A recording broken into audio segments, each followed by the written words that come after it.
Would you like to know how to effectively communicate and cooperate with already successful people? Do you know and keep in mind the rules to this type of game? We got you covered. We have 8 tips here to effectively cooperate as an intrapreneur to a wealthy and successful person. You need to have thick skin and less ego, especially when dealing with high-profile individuals. Always remember to be strong on the issue and not on the individual when things get tough. Now, let's get to the tips. Number 1.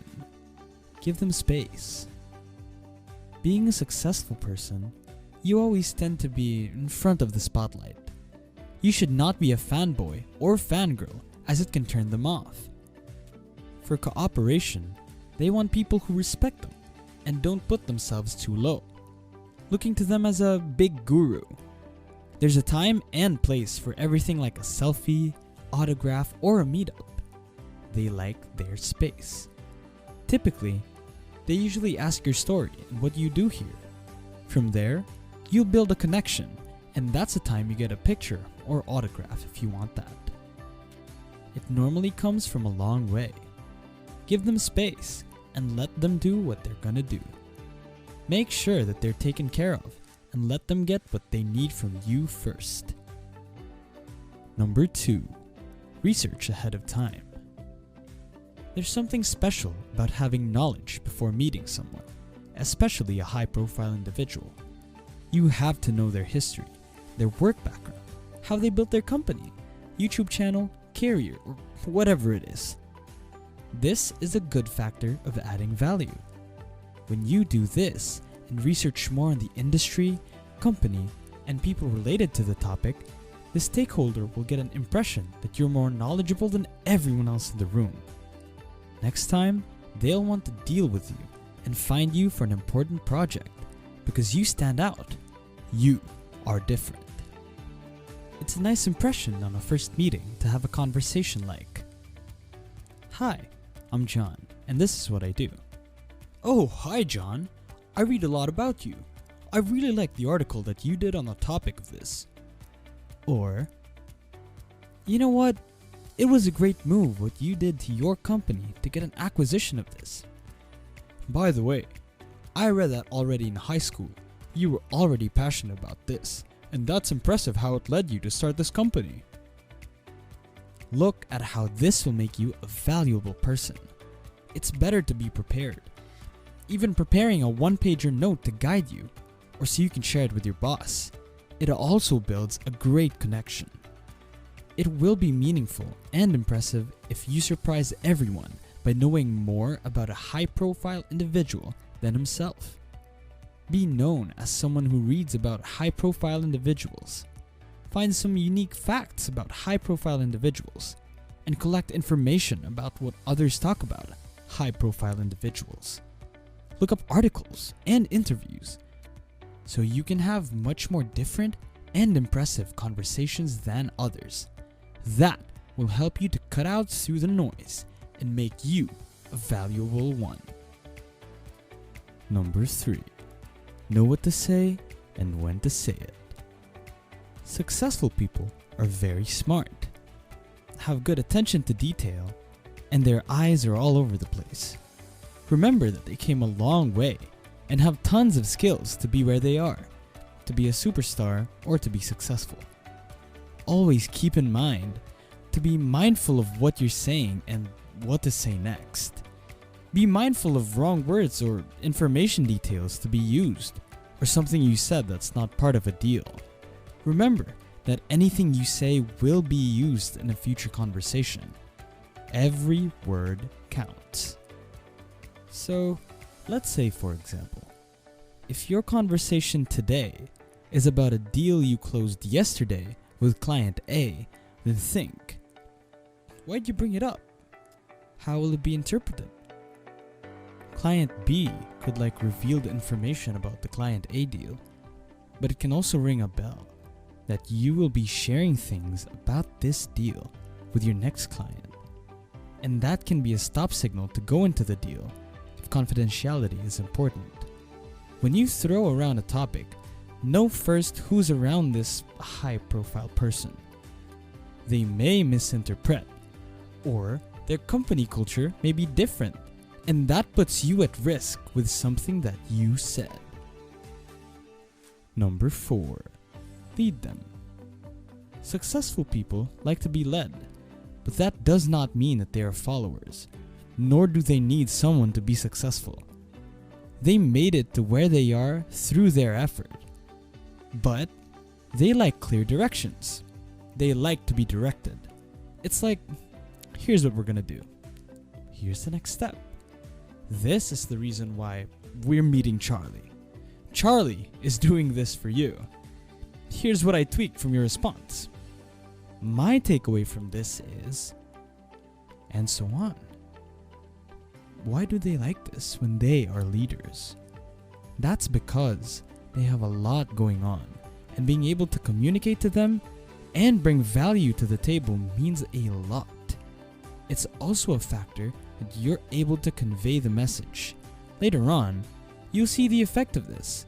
They're going to tell you, I like doing business with Charlie. Lead, and you'll have to do things next. Number 5. Follow instructions. This is essential. If they said to jump on a meeting at 2:15, then be in the meeting at 2:15. If they asked for a Zoom link, send it right away. If they'd like to have this information included in a presentation, make sure to include it. Don't add extra, and don't exclude something. You do your part and follow instructions clearly. You're not being asked to be creative, so don't. If they don't say, hey, take the liberty and be creative, then don't. Just follow instructions clearly. Number 6. Don't overwhelm them. You don't want to overwhelm a high-profile individual, nor the company you're doing business with. This means that you're overloading the existing outcome way too much.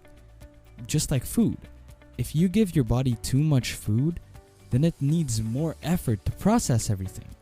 It either gains energy to do activities or just wants to lay down and sleep. Same with conversation.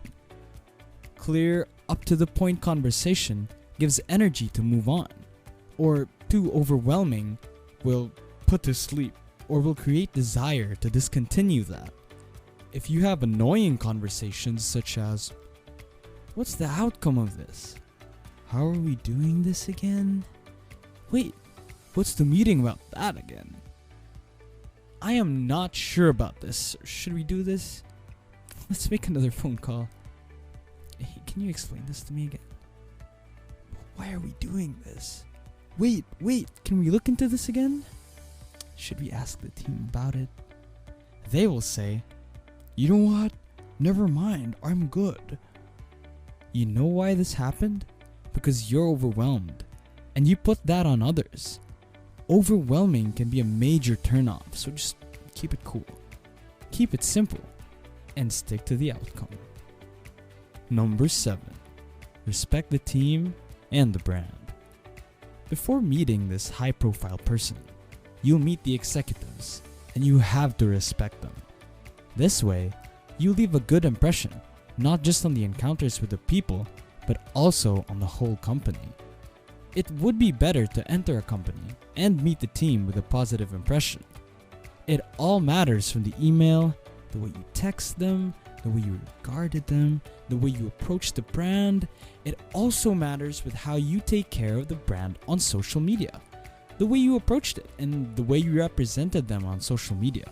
It's so essential on that pre-existing meeting, pre-existing environment of that situation to be careful with. Number 8. Details and treatment. They like to be treated and respected, especially with all the achievements they have and how far they've gone.